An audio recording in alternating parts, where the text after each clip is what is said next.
BJP नेता और प्रधानमंत्री को सीधा सड़क टार्गेट करिसेंती 5T अध्यक्ष तथा बीजेडी वरिष्ठ नेता कार्तिक पांड्यान। बलांगीर जिला कंटाबांजीर बंगुमुंडा निर्वाचन रे जनसभा कार्तिक पांड्यान जाइथिले एवं सेही समय बीजेपी नेता विषय में समालोचना करने सहित प्रधानमंत्री को टार्गेट करिसेंती।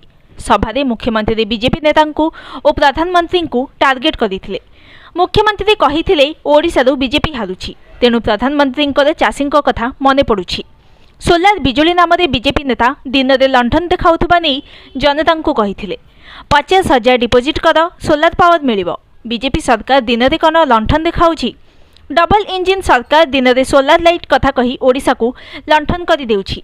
पांड्यान कहिथिले राज्यवासी को बीजेडी सरकार मागणा बिजुली देबाकू जाउछि। ओडिशार 90% परिवार मागणा बिजुली पाइबे।